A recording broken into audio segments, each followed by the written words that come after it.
What's the learning curve been like for you going from college to the NFL? Like, how do you feel like you've handled it personally? You have quotes out there, waking up at 4:30, getting to the facility early. Like, what has the process been like for you, retaining the offense and just finding your own ways to learn through it? I think the biggest learning curve was, I would say, the time and the terminology of the NFL. And I just think it's different from college because there's more communication in certain plays, maybe sometimes over communicating in certain plays. But it all comes down to each word means something for everybody. In college, we can have one word and everybody know what to do. And so I think that's the biggest learning curve, just learning that, but also making it make sense in your mind. Getting reps at home on the VR that we have here.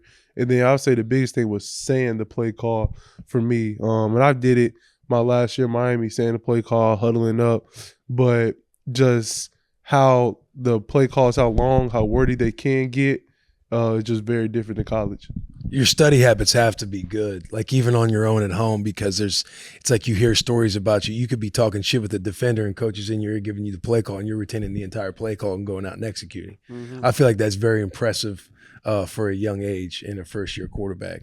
So is there anything creatively that you're doing at home that you feel like people might not know ongoing? You have the VR stuff here. Anybody quizzing you? Like, what is your style of studying when you're by yourself? I say every way my style, from watching it on tape because on tape it'll show you the play call as well. And then I say the biggest thing I have, just whoever I'm with, even Restrepo, like when he'd be up here with me, some of the other receivers, they would read the play to me, and I'll tell them only read it once. So I got to remember it the first time, because whether who's calling their practice, Coach Nick or Coach Callahan, they always read it twice. But I think just having to hear from somebody, whoever I'm around, and then saying it again, I think that's the biggest way how I learned to just spit out the play call fast and then just get rolling.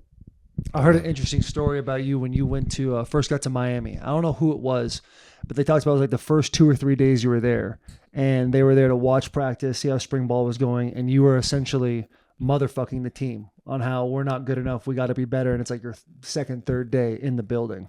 Now I'm seeing photos of you standing up in front of the team, the Tennessee Titans. Talk to me about your leadership mentality, and then when you walk into an NFL program, seeing guys that are in year 10, year 8, 9, like guys who have families and kids, and you're a young cat who's coming as a first overall pick, putting yourself in a leadership category with this team. I just think it's more about learning your teammates. As a quarterback, you always going to be the leader, no matter if you want the job or you don't want the job. It comes with the territory. So I just think young quarterbacks got to understand that, and I understood that, I would say, as soon as I got to college. And just being able to be in the locker room with vets, they also helped me on becoming a better leader. Knowing how to interpret my words to the guys. Then also just being around the older coaches in the building, Coach Bush and Coach Rocker. I think those two guys, they sat me down and they also helped me, be a better leader just every day. Just trying not to, I would say, over communicate, but get the things that we really need to get done. And that just all comes with work ethic, and I think just the grit that you want to have. Like in Miami, we were a very talented team last year, but when I first got there, we weren't there mentally. So I tried to get guys there mentally, because at the end of the day, I say at least 80% of the game is mental. Yeah, you got to have some physical, attributes to play the game, but you got to have a mental attribute as well. And just for here, I think just all about playing together. I think we got a great group of guys in the locker room. We're an unselfish group.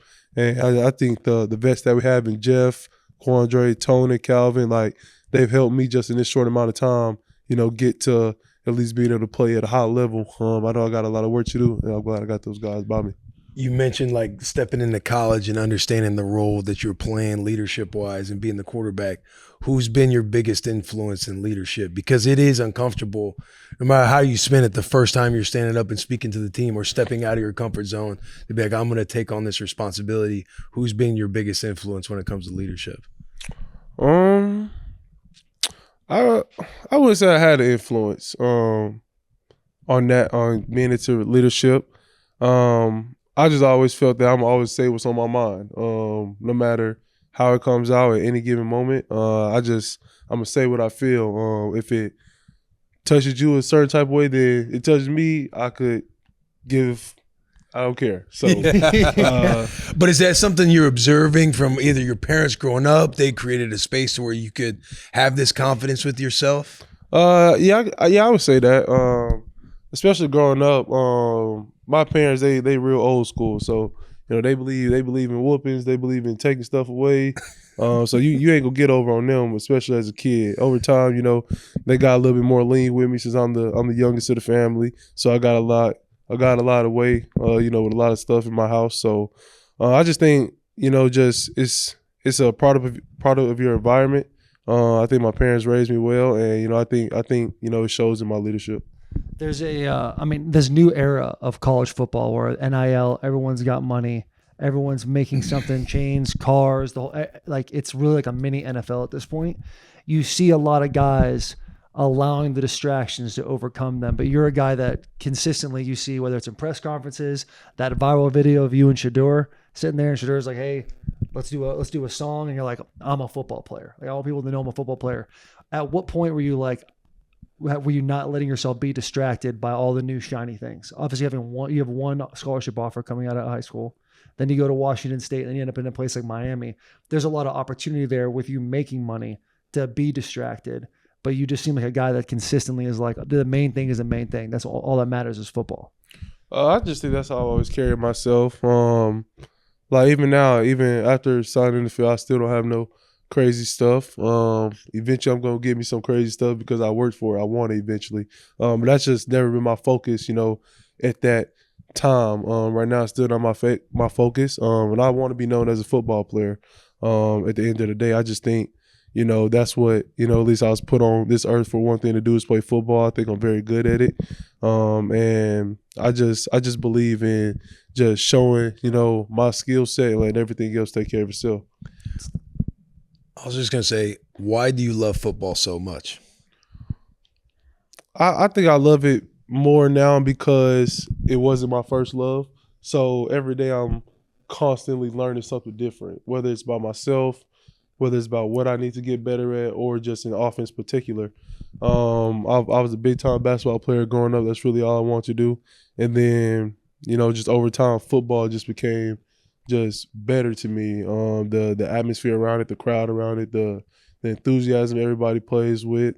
And I just think there's nothing in this world like football. No other sport can relate to it. And I really didn't start taking football serious until my senior year of high school.